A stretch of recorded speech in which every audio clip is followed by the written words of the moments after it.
Welcome back to Shine In and Out, the space where science meets soul. I'm your host, Sammy Stoltz, and here we explore the inner work that transforms our outer world.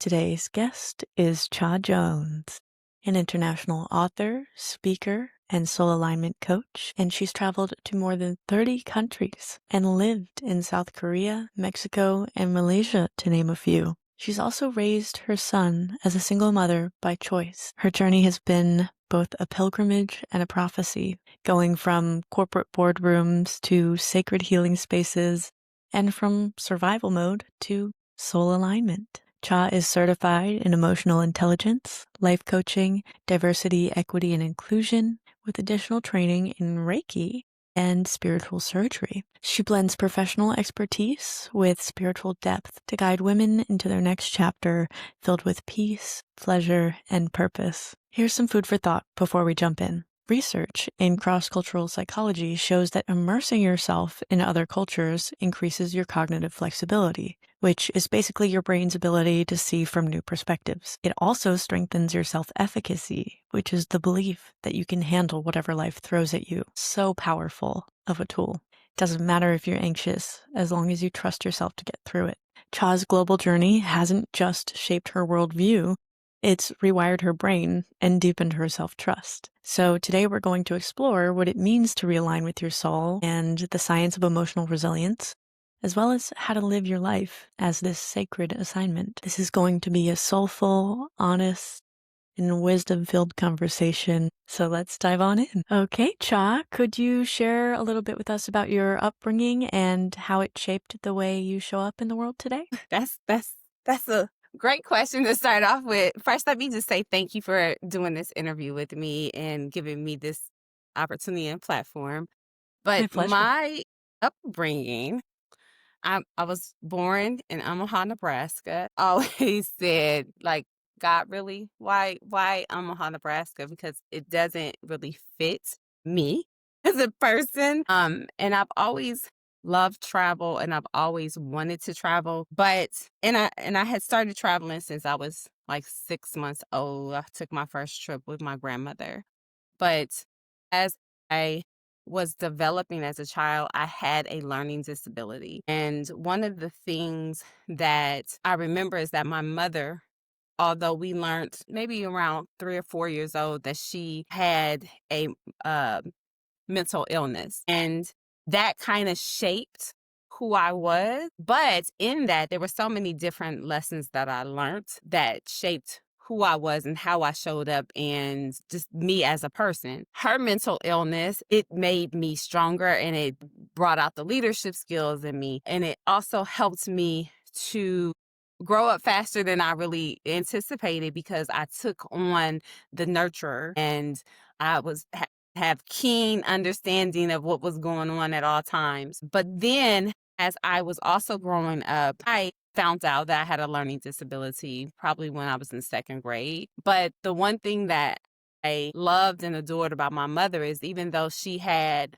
a mental illness and people thought she should operate in a certain capacity, her capacity with me was always instilling in me that I was a leader, that I was this individual who could conquer anything and never to accept any roles that other people gave me.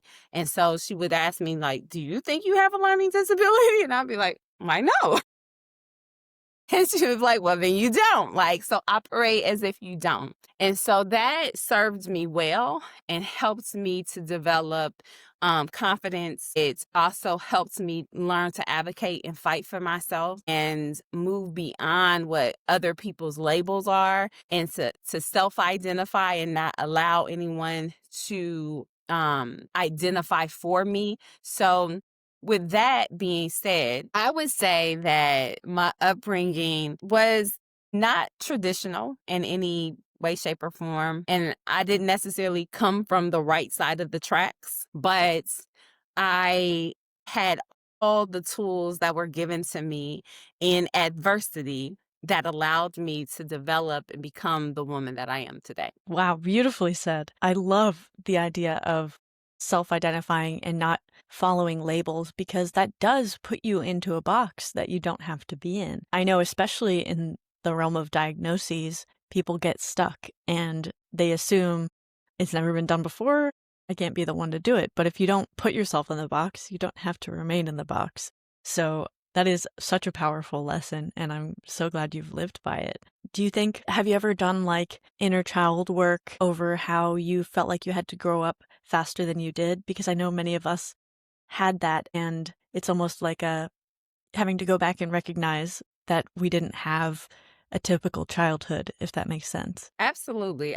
I think I've done all the all the work that was possible for just sitting with myself. And, there was a point in my life where I was angry. I was angry that like I felt like I had been put in situations and that there was more for me to bear Mm, than I should have ever bared. And I think when you are trying to do the work or try to understand like where you're coming from and then what your journey is trying to unfold for you, there's a point where you have to question, like, who am I? Where am I going? What am I doing? Why? You get those why questions. And what I learned was I don't have to ask why mm, because the why is constantly unfolding, anyways. But what I should ask is why not? Because you know, I have been given all the tools. I have been laid out a pathway. But especially when you are in victim mode, you think, okay, this is happening to me. But when I realize this is happening for me, that this is giving me all the tools I need for whatever it is that is on this journey that I can't see that's unfolding for me. And so, yeah, I've done the look back and be like, okay, that happened. Now I'm experiencing this. Had I not gone through that, I wouldn't be able to accept where I am currently now and do the work that is necessary for this moment. So, yes, I've gone back, I've looked at some of those things, and I've asked all the questions and I've committed to doing the work. And I think that makes it easier when you're not in victim mode, when you're not blaming other people for your circumstances. I had to overcome some things. And if you don't ever overcome anything, you really don't have anything to offer this journey, anyways, because this is the lessons that you've gone through really help mold you into the person that you are becoming and that you will become. And so I've never looked at it other than, my late teens, early 20s when I was angry at what had been placed on my shoulders. But when you are a leader, had you not gone through anything, you can't instill those qualities in others. You can't present that for the world. And so you're not able to really show up as a full individual who has something to offer. I quit, at least I learned to start asking the questions, not like why me or woe me, but why not me? And how can I help somebody else with this? So I think that's how I took heck yeah. everything. Yeah, I couldn't agree more. Having a similar path, having to grow up too quickly and going through all of these things, the most powerful lens to look at it through is what is the lesson and how is it going to help me help others in the future? Because undoubtedly, like you said, the why is unfolding. There are so many things that, you hear people say, there is no reason for this. Like, there's no foreseeable reason why I have to go through this.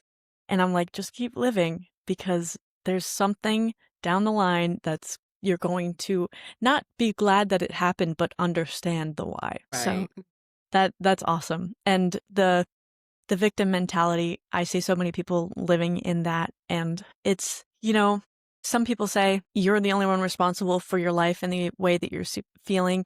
And it sounds harsh, but it is true in the sense that it's your choice to feel like a victim and your choice to not say, why not me? Why not do something beautiful with this?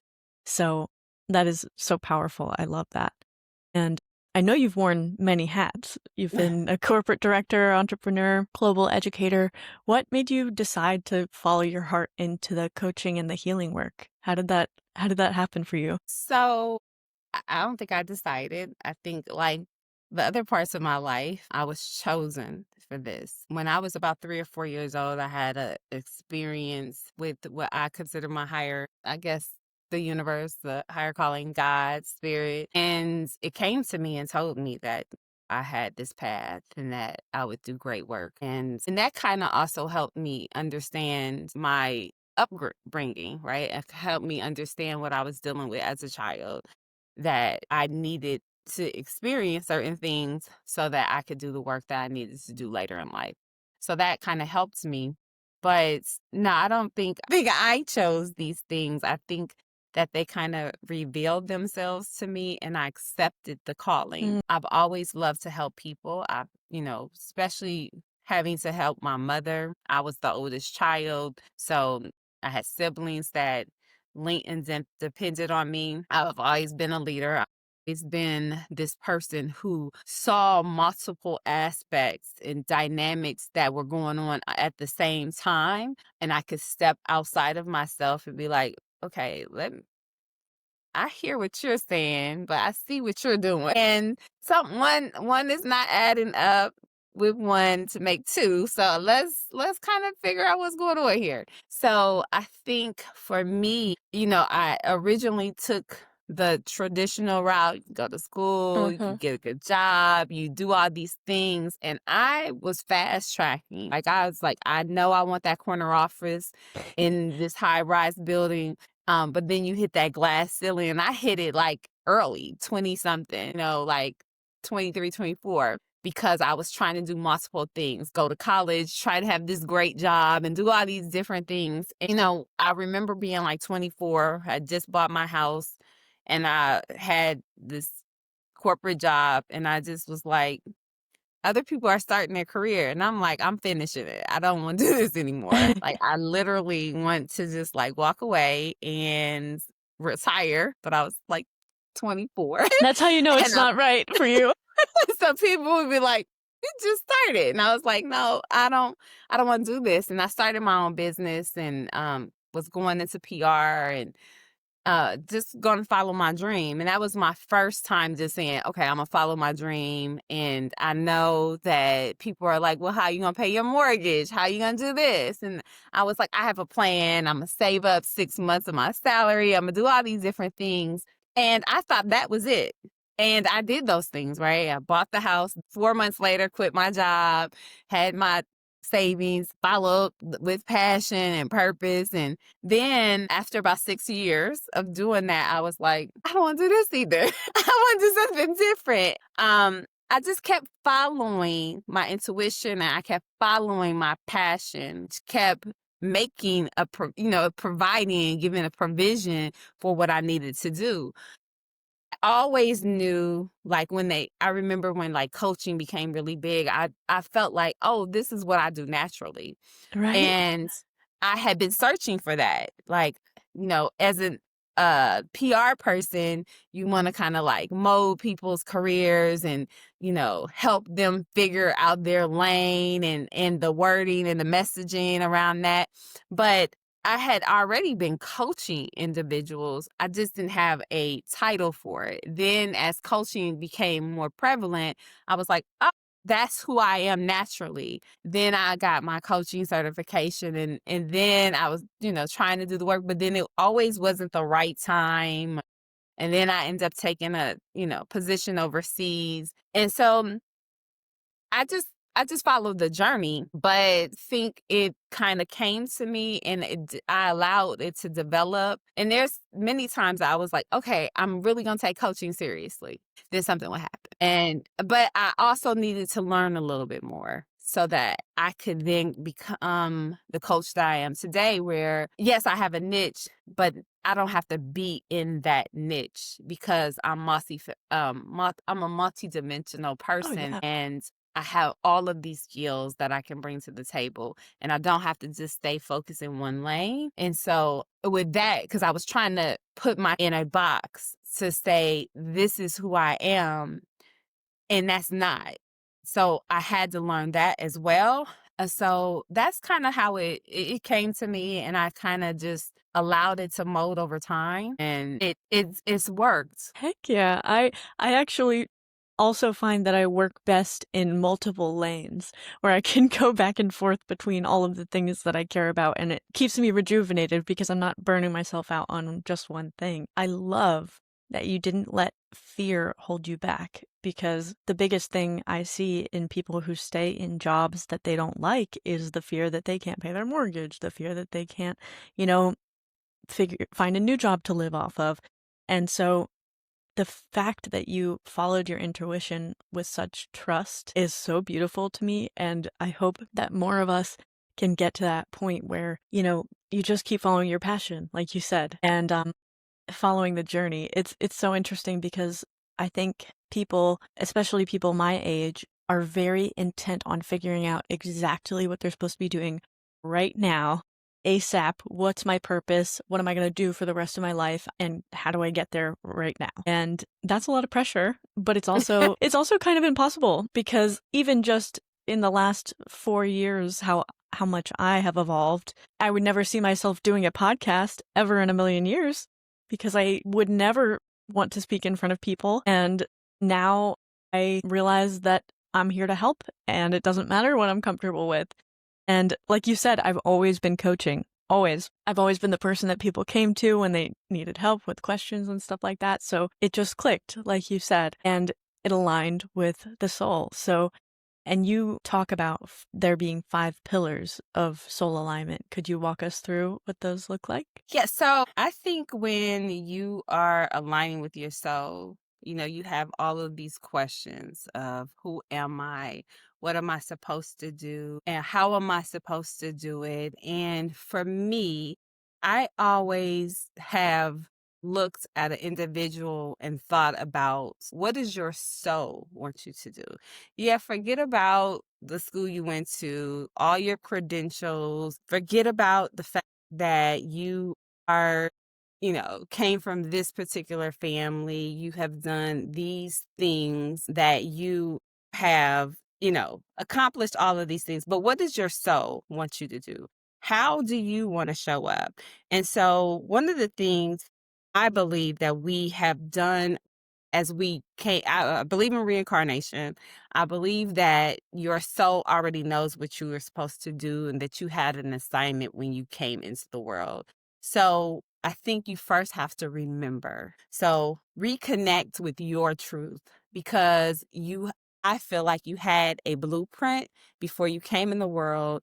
And oftentimes what happens is I feel like you come through this channel, and in that channel, what happens is everything that you know or the assignment that you've been giving is kind of erased or put in the back of your mind, because now you have to become a baby and can't talk Live in and learn how to society. talk and yeah, all the things. But your whole goal is to remember what that contract is, the contract that you have with the world, the contract that you have with yourself, the contract that you have with your family. You have all these different contracts. And then once you begin to remember that, it's about releasing. It's about clearing all the blocks and limitations, all the things, all the junk that you've come into the world and acquired. Now it's time to release those so that you can actually walk in your path and on your path. And then what you do is reimagine. Reimagine what that's going to look like for you. And you recreate those contracts, redesign your life on your terms so that you can show up and be all of who you need to be. And then you begin to align or realign. And this is about integrating what your truth is and how that looks for your daily life. How do you show up?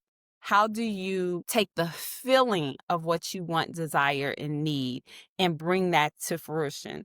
And then it's really about rising so that you can embody all of those things to align with the woman or man that you are desiring to be. And that's where a lot of people are like, well, how do I take that next step? How do I get to the next level? How do I show up unapologetically me, knowing that I have all the capabilities, and to honor my contract. And that can be difficult, but at the same time, it's so empowering. It's really great when you can actually stand in your truth and say, you know what? I'm gonna honor why I came here, what I came to do, and I'm not going to think about the fact that I came from this family. I'm not going to think about the fact that I learned these things in this lane, and that these are the things that people have put on me. Because I think a lot of times we don't show up and be our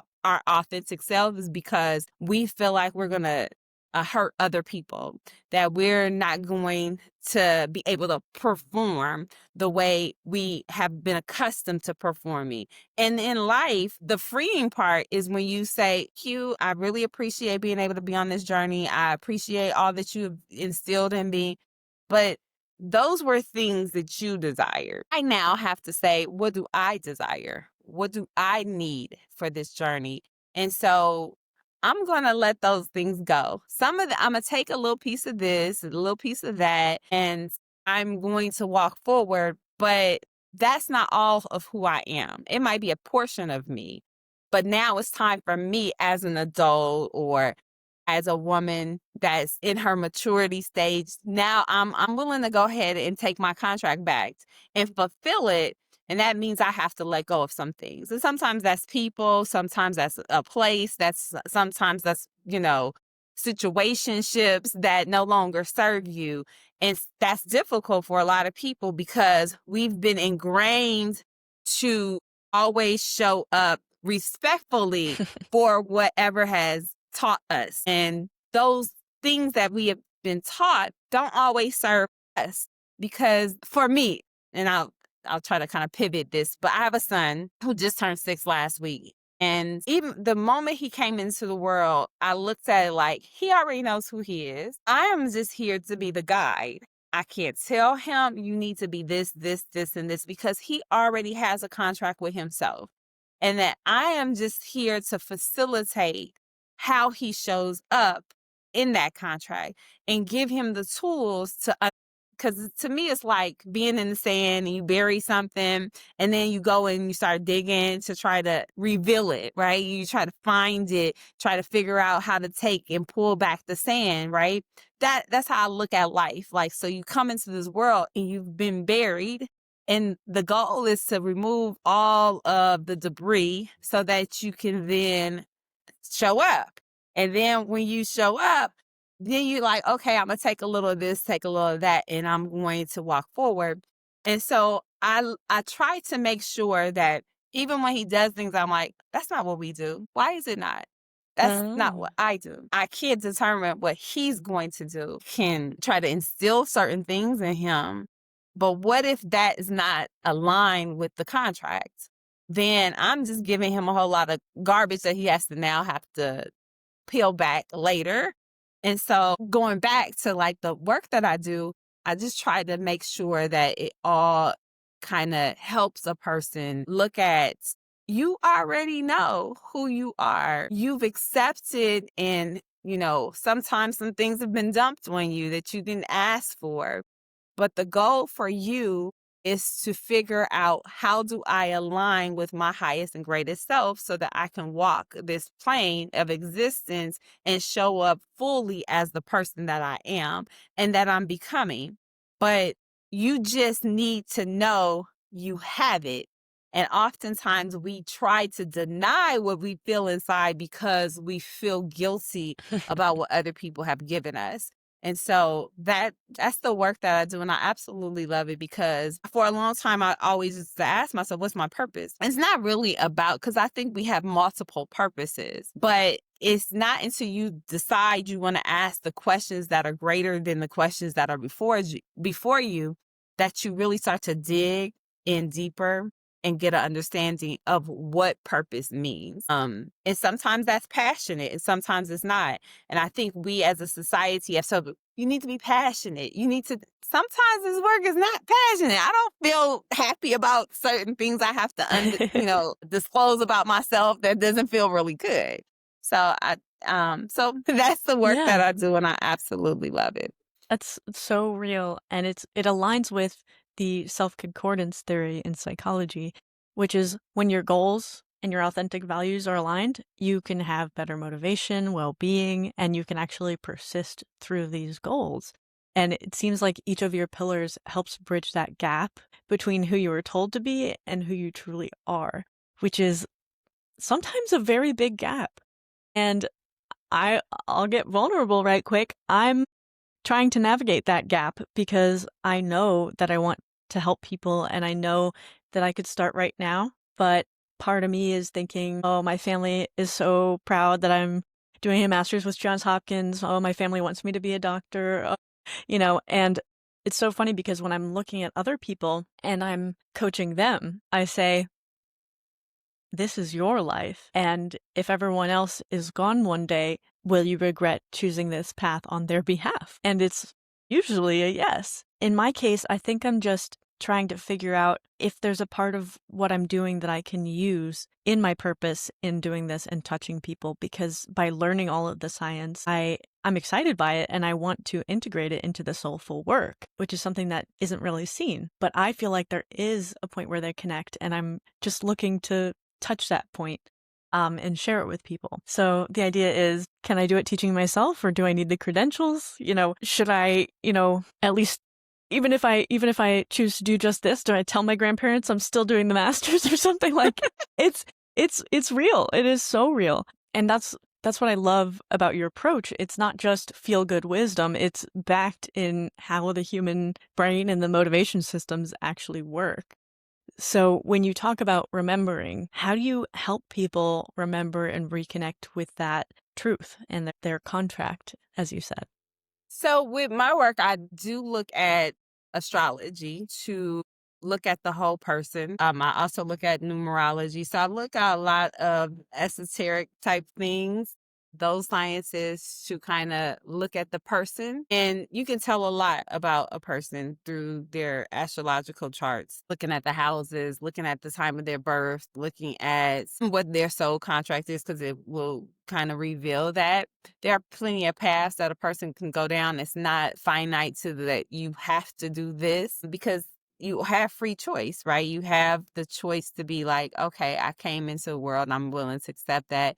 Or, even for a lot of people who have victim mentalities, they have a choice to decide whether they're going to be the victim or that they're going to ascend and learn some lessons and decide, okay, I don't want to show up that way. And so you can avoid a lot of things that truly would help you on this path to be able to ascend to a greater level. And so with that, I try to, number one, interview them and ask them, like, who have you always wanted to be? If your parents or grandparents, if they had no voice in this and you were totally responsible for your life, what does that look like for you?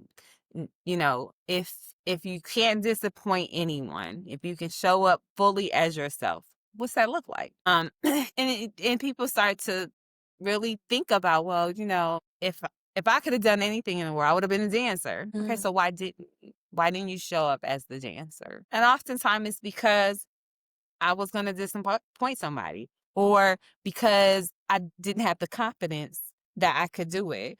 But, for many different reasons, people Big don't one show is, up yeah, the authentically. fear of not being able to sustain oneself because everybody says art, you can't live off of making art and Yeah. things like that, but you absolutely can. Or, you don't want to be a starving artist. Yep, No, exactly. nobody wants to be a starving artist. But if I create every day and I do the work that I absolutely love, then what happens is, I love this quote: when the student's ready, the teacher appears. And so when you accept, this is who I am and this is what I'm going to do, those pathways open. You meet the right person. They say, I'm going to invest in you. Mhm. Then, oh, have you thought about doing this art show? No. 100%. Okay. And then the things happen and, have you start having synchronicity, but because society says you got to go to school, you got to go get a good job, you have to buy a house, you have to do all these things that will say you're successful. But who determines what success is? And I think for a lot of people, they have bought into what people have said that success is, when in fact they don't feel successful doing it. They don't feel like they're showing up doing it. They don't feel alive doing it. So they're doing things out of obligation. And whenever you do anything out of obligation versus reverence for that thing, then you feel like it is a task.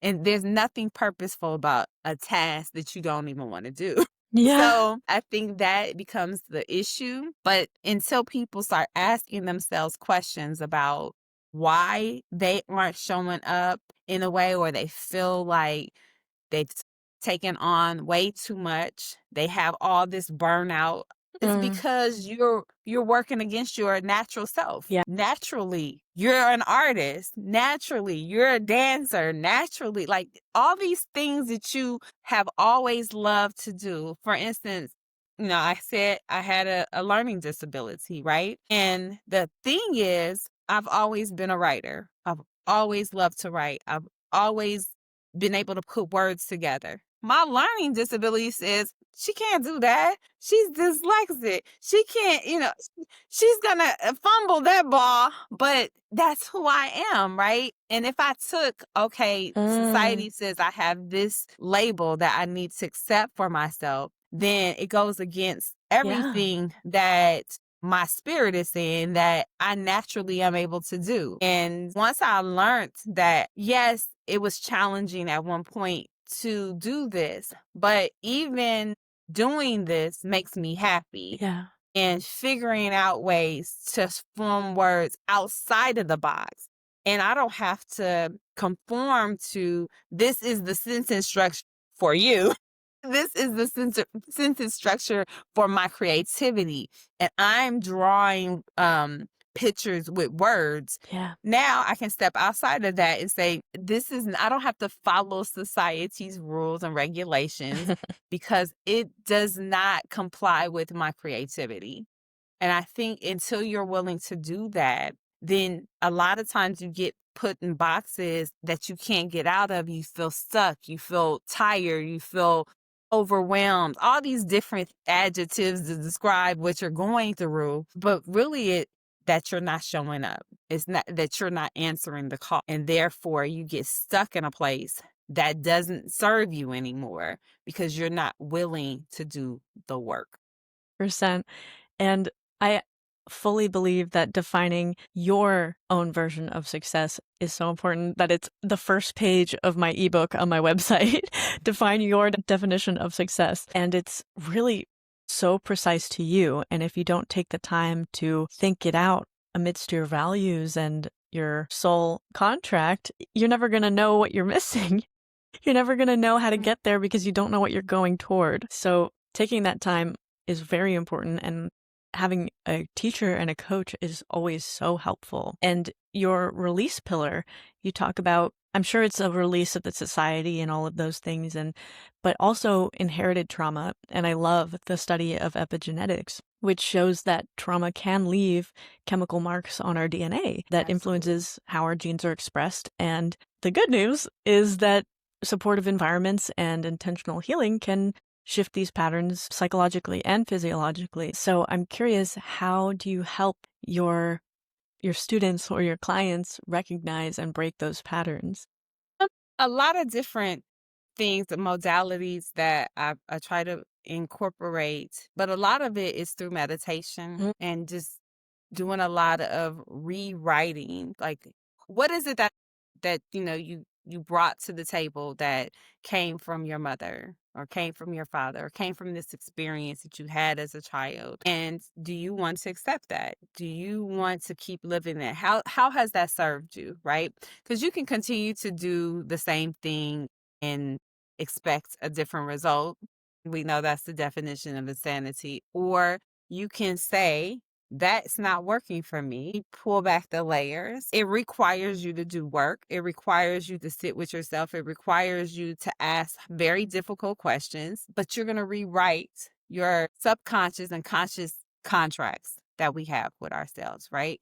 And look at what has served you and integrate more of that. And then what hasn't served you and take that away. And all of that is about mindset and really trying to figure out, is this the mindset that serves my best and highest calling? Or is this the mindset I need to rewrite and figure out what works for me? And so I go through several steps of helping them change their mindset.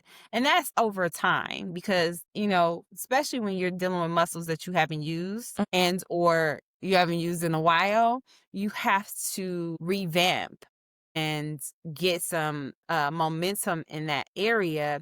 And it's also difficult because it's work that is going soul level to say, I've been doing this not in the wrong way, but I've been doing this according to other people's rules. And now I need to rewrite those rules. And I need to dig deeper. And a lot of times people don't, because it's uncomfortable. Oh, yeah.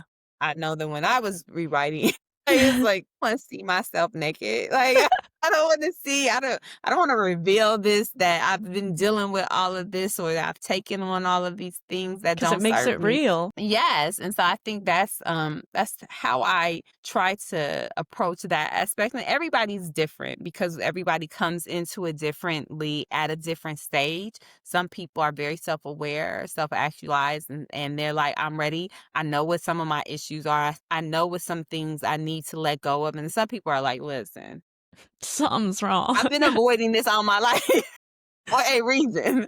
So it just depends on where that person is and the things I have them do to figure out, this is not serving you anymore. Let's rewrite this part of the journey. Something that I'm so excited to hear from you about is how much your travel has impacted you. Because, I mean, even just in myself, in the travels that I have taken, it proves that cross-cultural psychology, that living abroad or going abroad fosters that cognitive flexibility, and your Mm. brain can see more perspectives and adapt to new contexts. But it also strengthens your self-efficacy, which is the belief that you can navigate whatever life throws at you, any challenges. And it gives you that stronger sense of self and that self-trust. So even in my brief travels, I have experienced that realization that I can do it, even if it's scary, or I always make it through.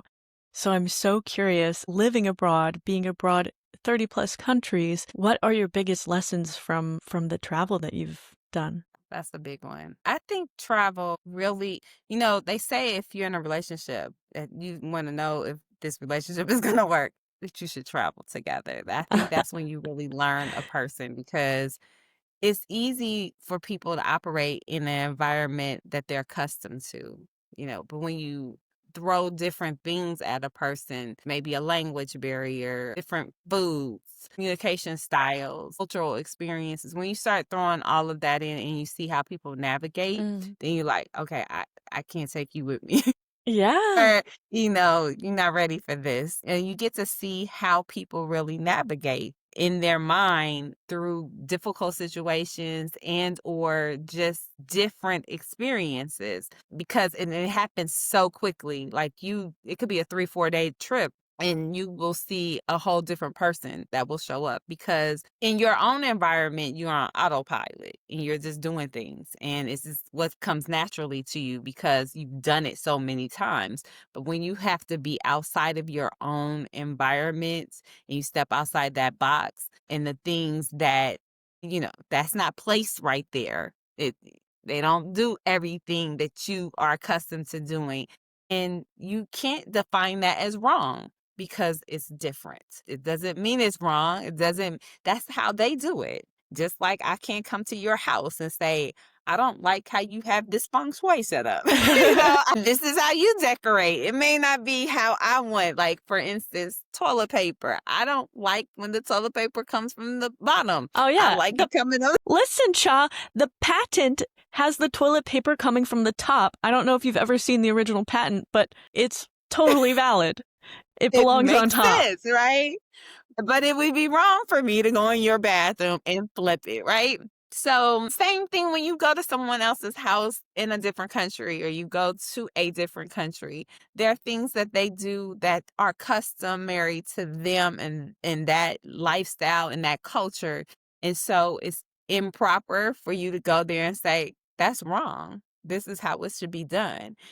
Then how egotistic is that? So I think for me, travel has given me an opportunity to see myself because in placing myself in situations and countries in different cultures, you get to see how similar you are, but you also get to see how different you are. And then you get to see how can I integrate me here and be cohesive. I'm not here to change the landscape. I'm not here to predict how people should act or what they do is it appropriate or inappropriate. I'm here to learn something. And I've learned a lot about myself being outside cuz you can see yourself a lot clearer when you're outside your own environment. So I've learned a lot about myself that I would not have known otherwise. Sorry, I have a lot going on this computer, obviously connected. Sorry, but I've learned a lot about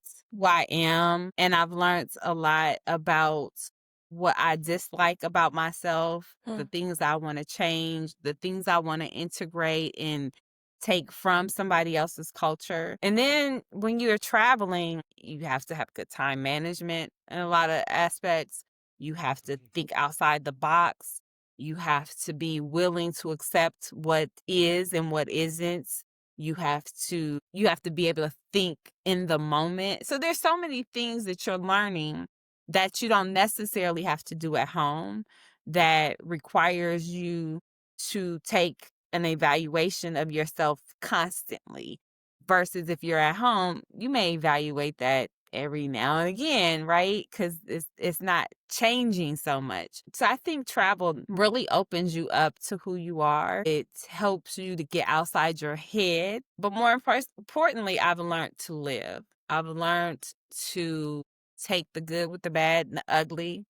I've learned to be creative because sometimes you're in the midst of something, you're like, I don't really know what the appropriate way is to handle this, but I'm gonna make it do what it does, right? And then you get to see how more alike you are with other people that because the world would make you think that we are all so different that you cannot possibly be like some Chinese person. You could not possibly be like some Russian person. You could not, you're so vastly, you're human. Exactly. And when you really accept that there's a human experience, and the one thing, and I'll share this, I was living in Korea and it was New Year's Eve and I was going on a trip.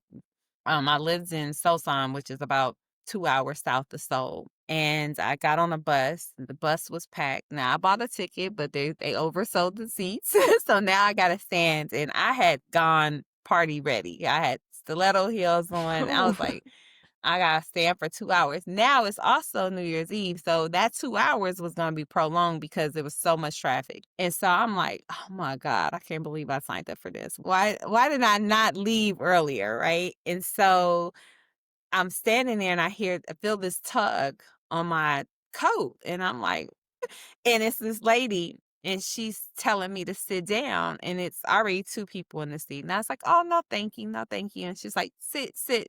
And so I was like, "Okay." So I sit like on the corner, and then she has the girl that sit next to her move to the outside, and she scooted over, and then she made room.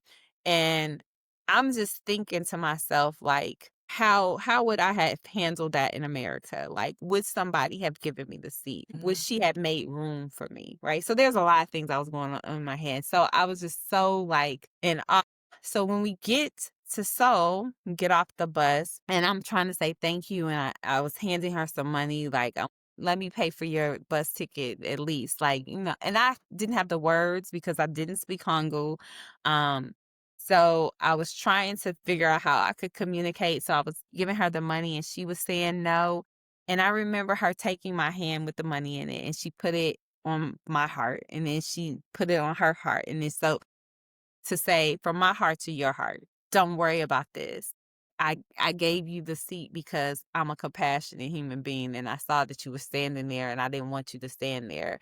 And I really wanted you to be comfortable. And I had tears running down my eyes because in my head, I told myself this story, right? I told myself, this is what she's saying to me. She's telling me, from my heart to your heart, you don't have to worry because I see me in you. And for so many different reasons, it brought tears to my eyes to know, number one, that somebody was looking out for me. Number two, that there are still good people in the world. And it didn't matter that I paid for this ticket to have this particular seat and they oversold it. I want you to be just as comfortable as I am. And I see you in me. And so that experience just like because I had so many things going through my head because it was New Year's Eve. I was trying to get somewhere. I, I took a later bus for a particular reason and, got fully dressed versus bringing my bag and getting dressed where I was going. All these different things trying to make it all work out when none of that was the reason for the season. None of that was how I was going to bring forward a new year. None of that mattered. But it all came down to compassion and love and being able to support another human being. And so I always remember that because that, like they say, people don't remember what you may say to them, but they do remember how you treat them. And I will forever remember that this woman, older Ajumma in Korea, made room for me. And that's what I take with me, especially on traveling trips where I have to remember I may be that older woman that says, "Hey, I see you. I'm making room for you." Or someone may do that again for me. But having those experiences makes traveling like the best. There are messy moments, but I try to always hold those moments for myself. Wow, yeah. I mean, realizing the shared human experience, the fundamental experience that we all share, the emotions of everything we experience, and the desire to be seen and heard and loved and understood is so universal that once you realize that, it's hard not to have compassion for the people around you. And it was so beautiful, your story, because the communication didn't need language. I struggled when I went to Italy because I was meeting my family that I had never met, and I just wanted to tell them everything and hear all about them. And it was, Google Translate was amazing for that purpose, but in the meantime, there were such small things that we communicated with just love. Like my aunt opened the door, grabbed my face, and started crying the first time she met me, and then I was crying, and it was just so beautiful. And you don't need to speak the same language to have the same beautiful experience together. And what you said about learning more about yourself, about realizing the things you disliked about yourself, I think instead of framing it that way, it's more of realizing that those things that you learned to do or express are not aligned with your soul. And once you see Right. that, you can't let it go. You have to change. So huge, huge revelations in all of my travel. And I often get the bug like I need to do something like that again because I need to renew that sense of awe, just of how little of the world I've seen and how little I know. Anytime I look at a mountain, I'm so humbled. I'm like, wow, how small I am? And I love that feeling. So, as we're getting up in time, if you could leave our listeners with one truth about their liberation or their living in alignment, what would you want our listeners to know? Leave them with the fact that, this is the life that you are living is a journey. And so often we get the notion that we should be reaching for the destination. And I like to remind people that the destination is death at the end of the day. Like, it's kind of morbid. And so enjoy the journey. The journey will unfold. It will have you stretch. It's difficult sometimes. There are tears involved sometimes. There's things that you don't want to do. You don't want to show up in a certain capacity. But to be honest, that is part of the process. And I say this to a lot of people, when you remove one thing, you remove everything. So you rewrite the entire process when you take out one pivotal point of any part of what you're experiencing, when you shift that, you shift everything. And so you have the ability to either conform to situations or recreate situations at any given time. And it serves you well to always experience something new about who you are, where you are, what you want. And always ask yourself, like, who am I becoming? And what do I want to receive in that process? And things unfold. But if you're so fixated on the destination, because I know I was at one point, I was like, I got to get there. I got to get there. Where is there? Where is there? Yeah. Like, when you get there, are you going to be content with there? Because oftentimes when you meet a goal, once you finish, it's like, now what? You're looking around like, okay, I did that. Now what? And so now you have to start over a new process. Once you accomplish something, and that's not the end, that might be the end of that experience, but it's not the end. And when you really get to the end, that's completion, right? Yeah. And so I like to look at it like a video game that you're navigating. There are going to be times where you take the wrong turn. That's your stinking thinking, because there's no wrong turns. Exactly. But there's going to be times where you go down a path and it's not what you expected. But if you rewrite that resolution at that moment, it's what you need. And it's not necessarily always what you expect or anticipate, but you have the ability to always create the life and the lane that you desire to be in. And sometimes that's asking difficult questions. Sometimes that's realizing that you are not the person that you used to be, and that doesn't serve where you're going. And asking more questions about your experience that will lead you to a different scenario. It's all about the unveiling process. And that if you stay in that and you realize that this is all a learning experience, and you take the good with the bad with the good, and you just keep on learning, then you'll always be where you're supposed to be. And you are never too late. You will never be too early. You will always arrive on time, and you are exactly where you're supposed to be at any given time. And that takes away from trying to arrive at some particular destination that's probably not even what you desire to be or do. And it takes me back to the definition of sin. We've been told that sin is the things that we are not supposed to do. We've been told that sinning is the bad, right? It is the imperfection that has been exposed. You are a sinner. You're not. Sinning means to miss the mark. It's an archery term. And anytime you aim at something and you do not hit that mark, you are a sinner. But if you take that in perspective to what is your mark? What's the mark that you want to leave on life?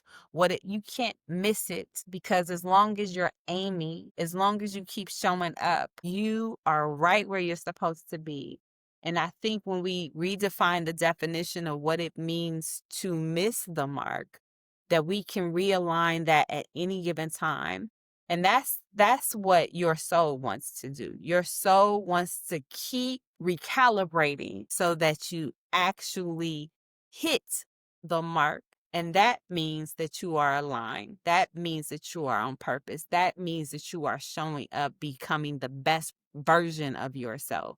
So if I could leave anything, I'd leave that you are perfect, even in your imperfections, and that you don't have to change anything, but you shall. It behooves you to always realign until you not get it right, because I don't think there's a wrong, but I think until you are satisfied with what you are doing, how you're doing it, and why you're doing it.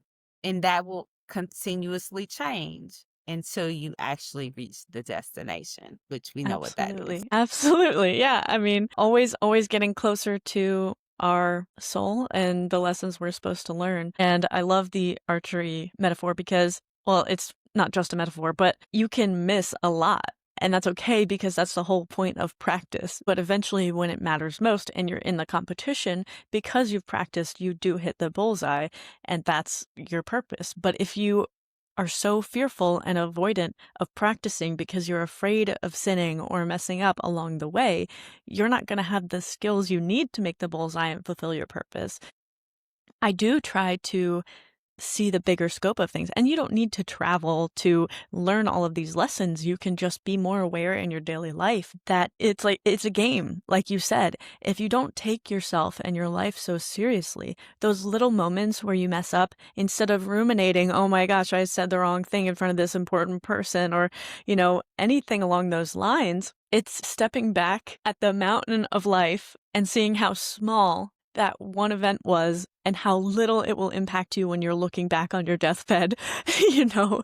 And I always say death is one of our greatest teachers because it has a finality that makes us want to use our time wisely while we have it. So, Yes. and it sounds like you're doing just that and you're helping so many people do that. So, thank you for everything that you do and for helping us all get closer to our alignment, our soul. Absolutely. Thank you, Samantha, for having me, and thank you for giving me the opportunity to share a little bit more about who I am with your viewers. And thank you for just giving me the opportunity. I appreciate it so much. My pleasure. My pleasure. Looking forward to hearing more about what you do in the world. Cha, thank you so much for sharing your journey and your wisdom here with us today. Your story is such a beautiful reminder that alignment isn't a one-time event. It's a lifelong relationship with our truth. If you want to connect with Cha and explore her coaching, retreats, or resources, you can find all of her information in the show notes. And if this conversation inspired you, please share it with a friend and feel free to subscribe if this type of content resonates with you. The more feedback we get, the closer we can get to helping more people. The more feedback we get, the more people we can help. Remember, your life is a sacred assignment, and you are the author of your own liberation. So until next time, keep shining.